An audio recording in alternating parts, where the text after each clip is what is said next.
What's up people, Dezzles here, and today I want to talk about See What I Have Done by Sarah Schmidt. So, let's get started.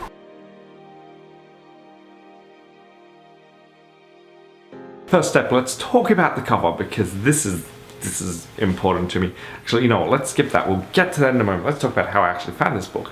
So basically, I'm wandering along on the phone, talking to my dad, I think it was at the time, and I see this book out of the corner of my eyes. I'm walking past the bookshop, and just the first thing that happens is I'm like, I need to read that. I have no idea what it's about. Need to read it.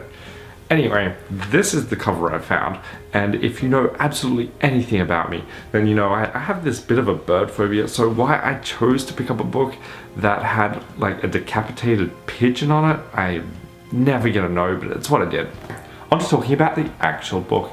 See What I Have Done is a dramatic retelling of the events before, during, and after the murder of Lizzie Borden's parents. For those of you who haven't heard of Lizzie Borden, a quick history lesson. On August 4th, 1892, Lizzie Borden's father and stepmother were found murdered by an axe.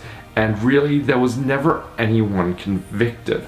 Lizzie Borden was their prime suspect and was tried but found to be innocent. There were a few different suspects in the case. Lizzie herself, her sister Emma, the maid Bridget, and their uncle John, on the mother's side specifically. I'm not sure if that's important right now, but let's keep going. So in the 120 years since then, there have been a whole bunch of theories, but no conclusive evidence about who actually committed the murder. For any mystery 120 years old, you just know that there are going to be theories flying left, right, and center about who did it. And it is amazing, some of the different theories that have come out. If you browse through the Wikipedia page, there's a whole bunch of different ones that are worth having a bit of a peruse at, but I expect we're never really going to know who did it. See What I Have Done is a dramatization of the events that took place the days before, during, and after the murder, as well as flashbacks to the younger lives of the various characters in the series. I'm generally not one for reading stories that are based on things that actually happened, but as I said, this one grabbed me by the eye and I just knew I needed to read it. And honestly, I have absolutely no regrets. It was a fantastic read. I knocked it through it in I think about a week and a half, maybe 2 weeks, and I can't recommend it enough. See What I Have Done is told from the perspective of 4 different characters: Lizzie, Emma, Bridget, and a mysterious fourth party, Benjamin. What I really enjoy about Sarah Schmidt's way of approaching this is that she does a fantastic job of telling the story from different perspectives and have them come across as very individual different characters. So no 2 characters sound and feel the same. They don't look at the world in the same way.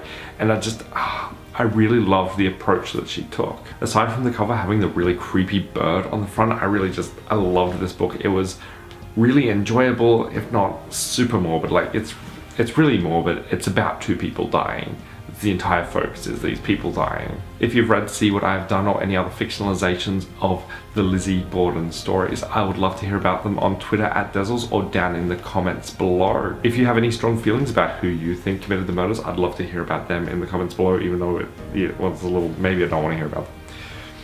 If you've got any good reading recommendations, I'd love to hear about those as well, because honestly, I'm running out of books and that's getting slightly problematic because it just means I'm just gonna start picking up random stuff, and that's how First Life happened, and I don't want to go through that again. Anyway, I'm gonna get going. I will see you all next week when we'll be talking about the Morgan cycle, I believe. So, bye!